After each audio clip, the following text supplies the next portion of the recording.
You're listening to They're gonna call it a hard foul.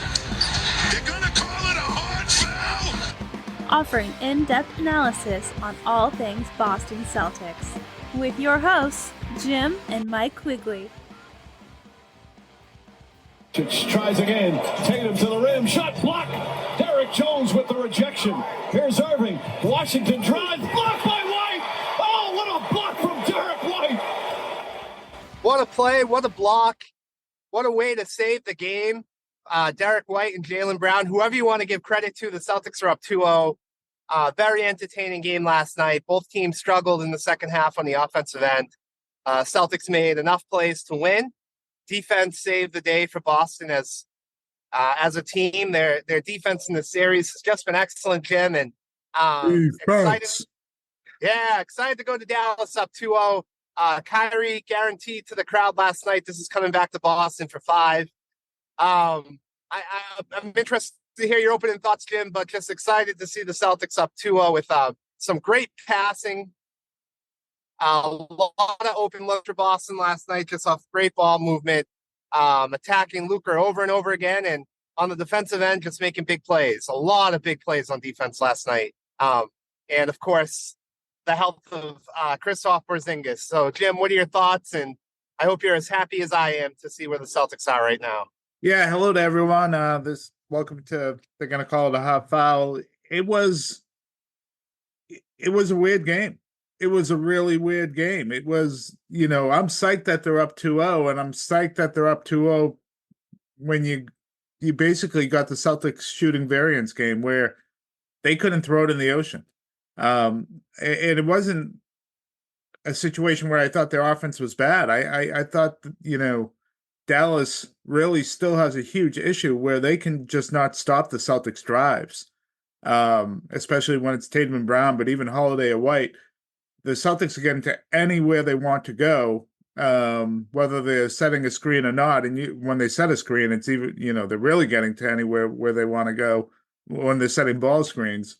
And Dallas just cannot stop the drives. And it's leading to either, plays at the hoop or some, wide open 3-point shots. And unfortunately for the Celtics, those 3-point shots weren't leading to makes most of the night. I think they finished around, what was the final number? I know they hit 10. Was it like 10 for 39? 10 for 39, yeah. So really poor shooting night, under 30%.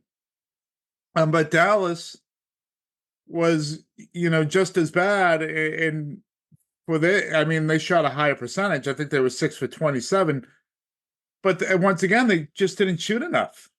They didn't shoot enough. We went into the last pod saying, if you're Dallas, you need 15 more threes. You need to try to outshoot the Celtics for 3. And they refuse to shoot the above the break 3. They have reluctant shooters from their role players. They're not getting any looks from the corner. And in the second half, Luka, really struggled to create anything on his own from out there. So this was a game, if you're a Dallas Mavericks fan, that you just have to look at and say, wow, this was right there for us. The Celtics, it seems like once a series has a game where they can't throw it in the ocean, and it's usually game 2. It was game 2 against Cleveland. It was game 2 against Miami, and it was game 2 last night. The difference in those first 2 games, Miami and Cleveland, is those guys bombed away. They drew up plays to bomb away. And Miami hit all game, and Cleveland got going in the second half. It's, to the point where if you're looking at yourself and you're the Dallas Mavericks, you're not even really giving you a chance to get going. And I know the talk around the country is going to be about them making shots. I think it's more about them taking them. They're just not taking enough, and it makes them easy to guard. You almost don't have to go out on a Derek Jones Jr. every time. You don't have to close out hard on a PJ Washington, because they may put the ball to the ground anyways and try to attack anyways and not take the shot. And that happened over and over again last night. So it's just real interesting. They Dallas did what I thought they were going to do, which was to have Luka attack early, try to soften up the Celtics defense, and maybe those lobs and 3-pointers would open up. That didn't happen in the second half. They did attack early and with success, but it just didn't happen. So just a kind of a crazy game. And, we've already spent 5 minutes, Mike. I'm going to hand it over to you to talk about him. But Drew Holiday, what a great game. His drives were awesome. I think he was 9 for 9 on his first 9 attempts in the paint on driving. Just, he kept them alive in that first half and got them the lead. He was great. So I'll hand it over to you now. But those are my opening takes. Just a real missed opportunity for the Mavericks last night. Yeah, well, it also shows that the Celtics can win in other ways. I was texting you this last night. They were dominating Dallas in the paint all game. And, they were collapsing on Tatum, and Tatum was making the passes that he needed to make, whether it be, the little jumper on the sideline to Derek White in the first half, or the continuous movement of Holiday in the dunker spot to just get layup after layup, because the bigs were dragging the centers away from the paint and allowing Holiday just to feast in there. Tatum and Brown combined for 19 assists last night, 7 for Brown, 12 for Tatum. And Luka was the turnstile at the top of the key. Anytime they attacked him, he would have to turn around and chase a guy. And it would be one crossover move. Luka really has to become a better defender in the offseason because he's hurting his team. He's playing great offensively, but defensively, he's killing Dallas because he's the reason the majority of the time that Brown and Tatum are getting to the paint so much, and these guys are wide open. The Celtics easily could have won by a lot more last night. Sam Hauser was 0 for 4 from 3, but all 4 of them were wide open. Yeah, they had a lot of wide open, yeah. Uncontested threes. Al Horford airballed another 3. I don't know what's going on with him, but again, wide open. Derek White seemed like he could only hit contested 3s last night because all his wide open 3s, except for one huge one in the fourth quarter, were bricks. But yeah, basically the Celtics were getting whatever they wanted. And Drew Holiday, the offense is one thing, and he was terrific because again, he was finishing these shots that the Celtics need to make these shots in the paint last night. But I'd like to see the overall paint percentage for the Celtics because they only missed one free throw, and then all those layups. Yeah, I think it was something like 21 for 29 or something along those lines. Yeah, so if you take really away Jason, yeah, if you take away Jason Tatum, they're probably like 18 for 19. And I'm just kidding, but no, he struggled. Yeah, and the other part of it is Holiday's defense. The plays he was making on defense last night were huge. He almost causes the 8-second violation, forcing Luka to just, try to get the ball past half court. It ends up back in Holiday's hand for a 3. That was a huge play. I think that put the Celtics up 10. It was a great win. There was some nervousness in last night's game. After KP went down, Dallas went on that run. I didn't think the Celtics were going to block that shot. I thought it was going to be cut to 3. Great game, but there were some huge plays made. And I think the national conversation right now is that PJ Washington was fouled. He might have been, but I think there were a lot of calls like that not called last night. Yeah, I thought that Dallas. I thought they got some gift calls down the stretch with. Dallas had a kind whistle. Tatum was shoved a couple times. One time, obviously, in the back he was trying to do like a big slam that luckily ended up in the hands of White for a 3. Daniel Gafford certainly should have had a couple ones last night that weren't called.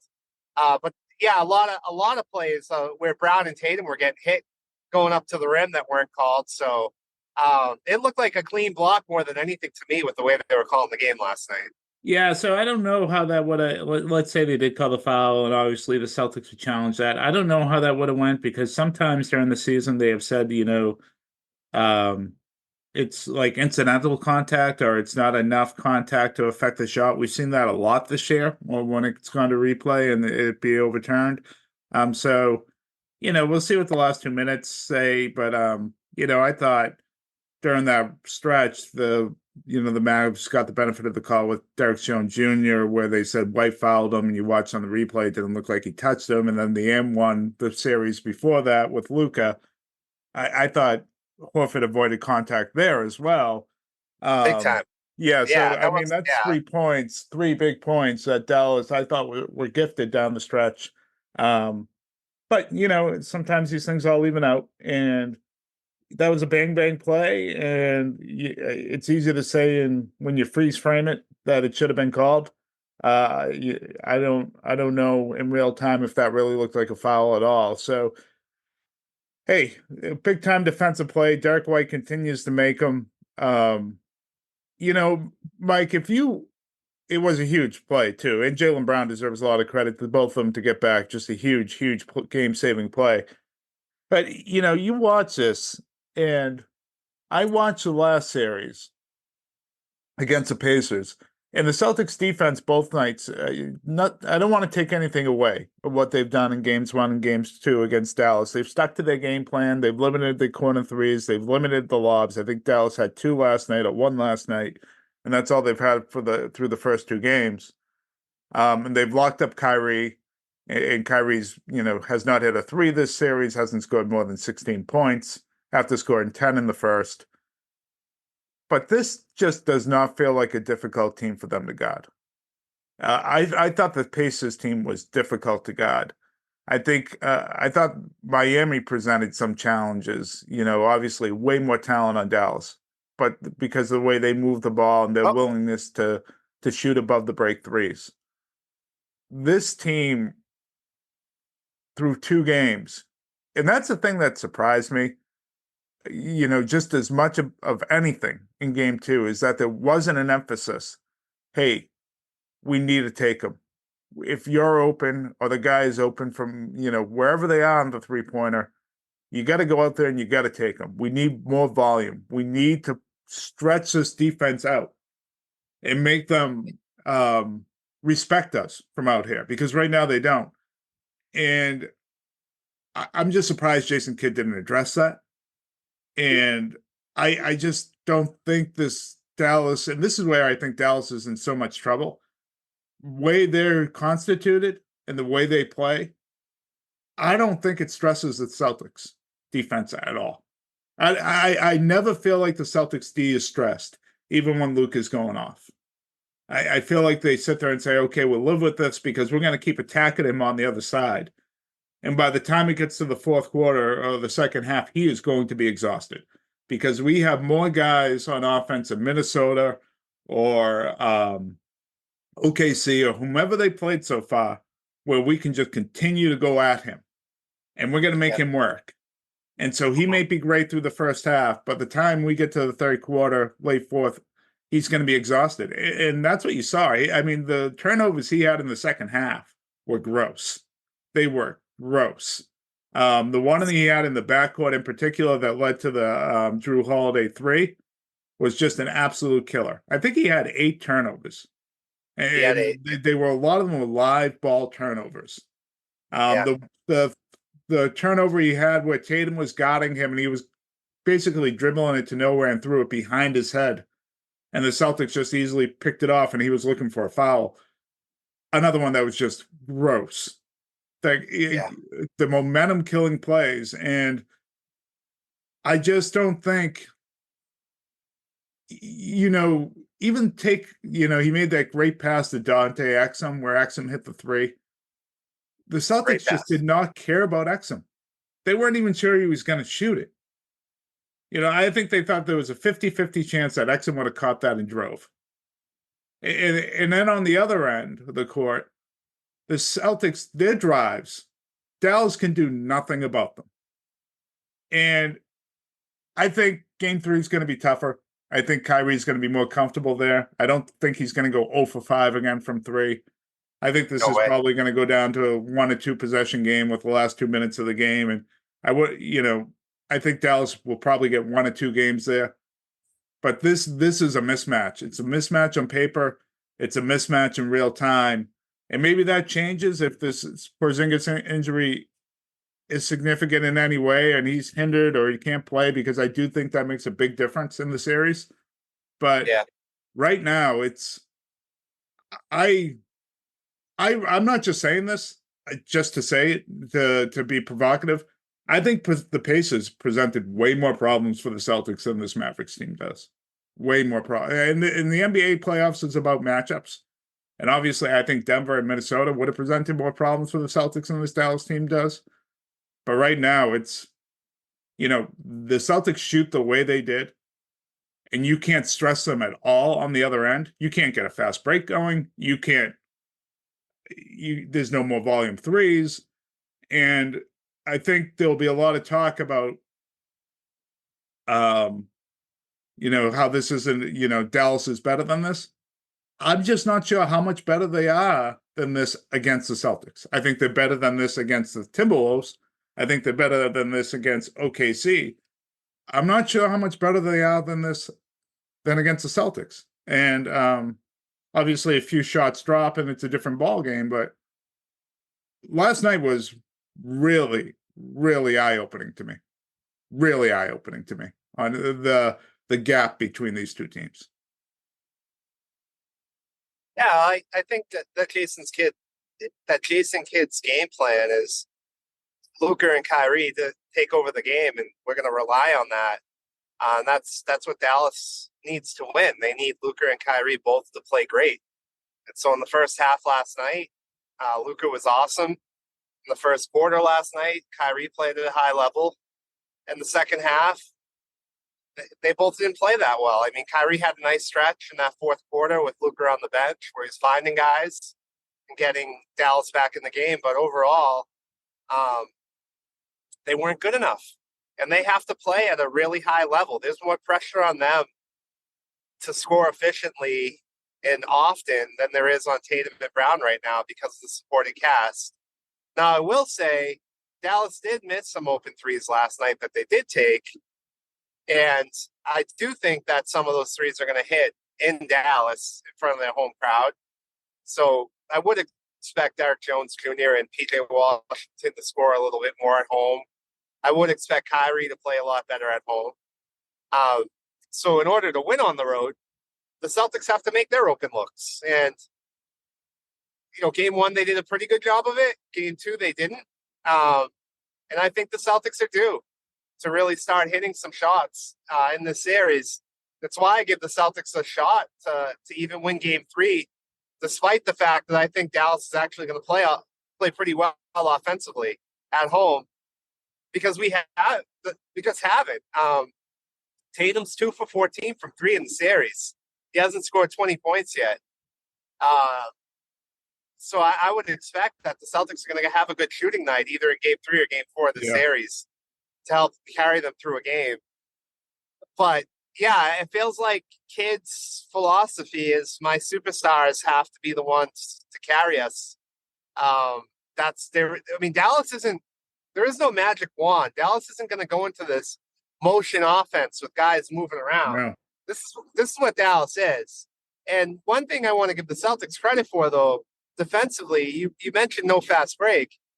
Well, they're getting back. The Celtics are doing a great job getting back off these misses. And for a team that shoots a lot of threes, typically when you're missing your threes, those lead to, fast break points. Last night, Sam Hauser sprinting back to take away the pass from Luka to Lively to get a fast break dunk. Those are plays that matter. Those are plays that make a difference in a close game. And even when these guys aren't shooting well, they're still defending at a high level. So I want to give the Celtics credit there. Well, it fits right into Mazzulla's philosophy, right? With the 5-out offense, your big can constantly get back. And so Al Horford is almost always back. Yeah. And so if your big is taking away the rim, it kind of slows everything down. So, his whole philosophy is a numbers game and math. And in this series, it's really showing up. And my last comment just about coaching in this series, I don't think Jason Kidd's doing a good job at all. When Peyton Pritchard came into the game at the end of the third quarter last night with 3 seconds left, the Celtics were not in the penalty. Yeah. So you could have fouled there. And if you had been watching any tape on the Celtics, he's the guy all season. He's like a running back that gets that ball. He sprints to the other end of the court and gets that shot off every single time. Yep. That should have not have happened last night to Dallas. They should have been ready for that, and the coach that was ready would have had his team following Pritchard as soon as he touched the ball. No, you're right. It's actually surprising to me because Dallas has been really, last night anyways, they were awesome defensively coming out of timeouts. And they really were. Yeah. They really stifled the Celtics sets really, really well, surprisingly well. And took away their drives. The one time you think the offense has the advantage is when they had the disadvantage last night, the Celtics. They obviously got a sense of what the Celtics want to do in certain situations, in the specialty situations. And so that you think they would have been prepared for that. You're right. And they really blew it. Not only you had a foul to give, but Pritchard's coming in the game. He's the one guy you can't get the ball there. If you just scout this team the right way. And now the Dallas is, they're going home, but the Celtics have been a better road team in the playoffs. They haven't lost the road. Going on 3 years. They're 6-0 right now. I think they've been better offensively. I think Tatum's been much better on the road than he has been at home, especially in the course of these playoffs. He was great in Indiana. So I know the feeling you should have if you're Dallas is, okay, at least we're going home now, but the Celtics, they've been better on the road. So I don't know if that's necessarily a good thing. And Dallas in these playoffs has just been so at home. They do have a couple losses. So I don't know, Mike. I do think this will come back for Game 5, but I would not be shocked at all if the Celtics end it there. I wouldn't, especially if they win on Wednesday night. I don't think this will come back to Boston at all. Well, that's the thing. If Dallas doesn't win on Wednesday, it's not coming back to Boston. So this is a big game. It's a huge game because Celtics really do have a shot to put this thing away. And the way they played on the road, that tells me that despite the fact that Dallas is going to be coming to play, the Celtics coming to play. I think so. The Celtics going to be ready to go. They're going to be hitting their threes. So I think we're in for another really good game. And your best player has something to prove, I think, still. So it's. Does he? I mean, he has to make shots. Yeah, but he doesn't have to change up the way. He doesn't have to change up the way he's playing. I want him to continue to play the same way. He's just going to make some shots. Yeah, and I think if he gets going, not only does he need to make shots, he needs to get to the foul line. He hasn't done that nearly enough. He was a little bit better yesterday. I think he needs to get there. The amount he's going to the hoop, especially on the road, he should be there shooting 8 to 10 free throws in Dallas if the Celtics want to win. Unless he's throwing passes to Drew Holiday for layups. And I'll be okay. The one thing I think he's struggling with, Mike, not just making shots, is I think he's at times indecisive of whether he should take the shot or not. I thought there were 2 open threes last night that he would typically take, and they catch and shoot threes. I bet you if you broke down his numbers off the dribble threes and catch and shoot threes, I bet you he's shooting over 40% on catch and shoot threes in the playoffs that he turned down last night.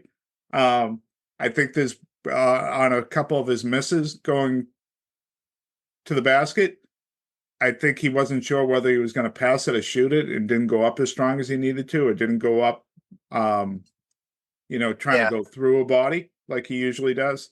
So I think go back, watch the film, see the looks that they're giving you. At the end of the first half, he turned into Ben Simmons. Yeah. He had a wide open look that he dribbled out of and then didn't get a shot off. He dribbled out of another 3 in the second half too. So there's definitely some indecisiveness on that end on whether, and it has a lot to do with the looks that Dallas is giving him.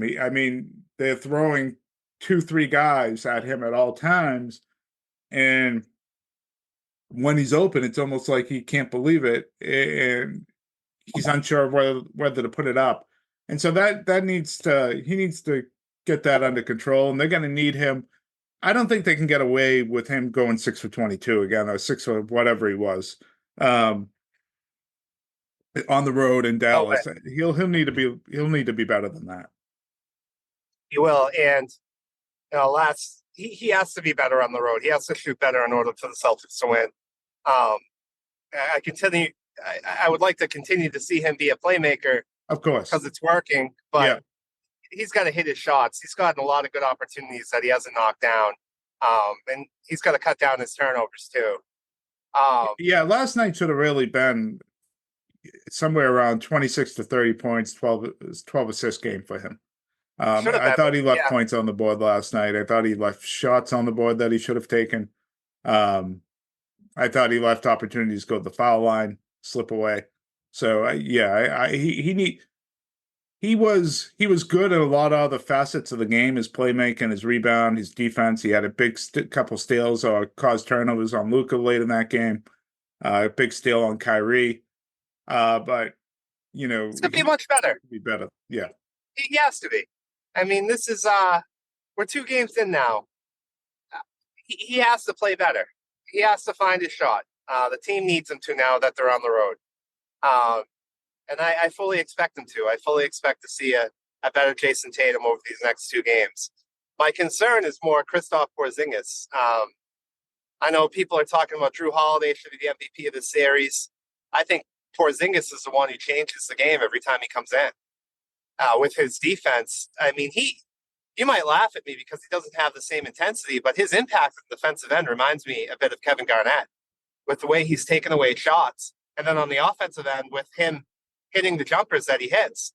Like his game, this series has really reminded me of KG during that 08 year.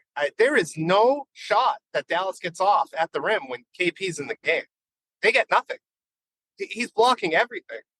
I think they saw him go down last night. It was I was a bit concerned because he definitely looked wobbly. He doesn't look right. Yeah, so I think hopefully he could be good enough to go. And I think they need like 15 to 20 minutes from him. I think you get Al in anything over 30. I think you start to get diminishing returns on him minute-wise. I think if it's 30 or under, he's still very effective, Al. And I know he missed shots last night, but he was, still good in other areas. So you need 15 to 20 out of Porzingis.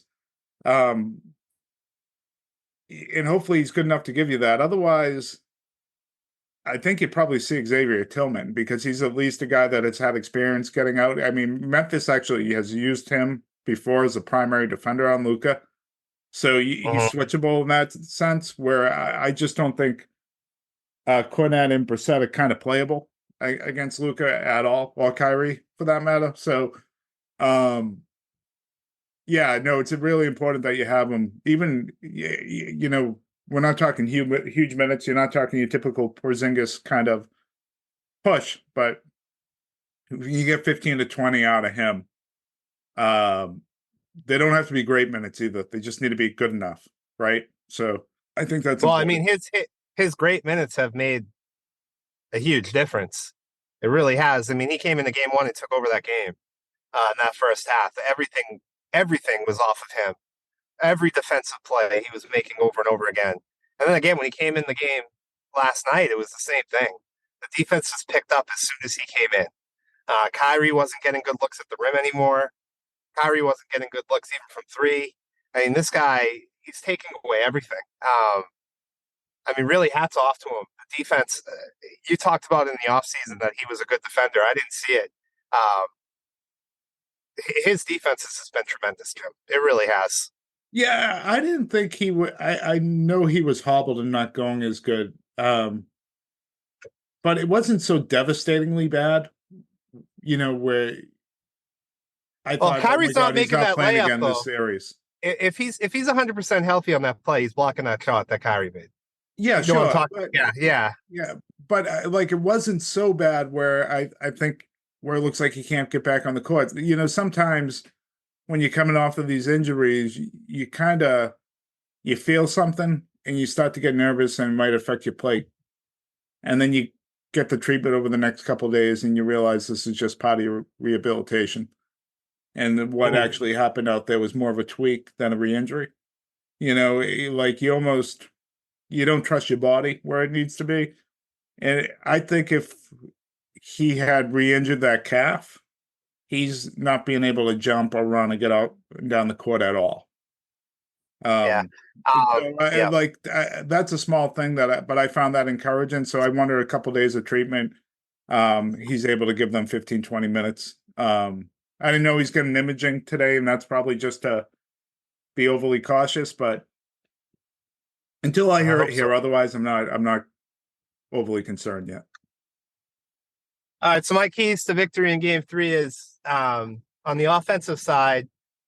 During Dallas's run here, at the end of that fourth quarter, the Celtics were taking way too long to get into their sets and attack Luka. I think that you get into your sets early, you find that matchup early, it gives you multiple chances to attack that rim, and that's when the Celtics were at, having their success and getting guys open looks. So, again, my key to success and winning the series is to continue to find that matchup and drive to the paint. Just drive to the paint, because you're going to score more than Dallas if you do that. So that's my key to victory in game 3, and for Tatum to shoot the ball better. Yeah, there's not a lot to change for the Celtics right now. What they're doing is working. They can't stop the drives, like you just mentioned. The Celtics did that all game long. Even I thought they were driving towards the end of the game, and it didn't work out. Or I thought Tatum made the wrong read, especially on that last play where he was blocked. And I think defensively the Celtics are, they're set up to defend these Mavericks, and we've talked about that enough now. I think the key for the Mavericks is, can you get Kyrie going? They can't win if he continues to play like that. I kind of agree with you. They're not going to switch a game much to get the role players more involved. So it's going to come down to Kyrie.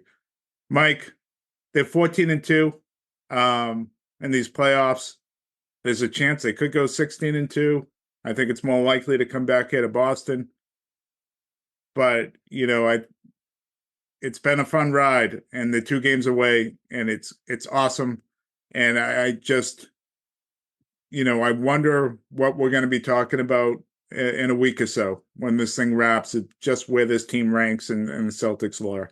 So 2 wins away from an NBA championship. They're where we expected them to be, and they're finishing the job. They continue to finish the job down the stretch, and they're winning games like this that last year and even earlier in these playoffs, they would not have won. So we'll talk to you soon. Talk to you again after Wednesday night's game 3 in Dallas. Take care, everyone.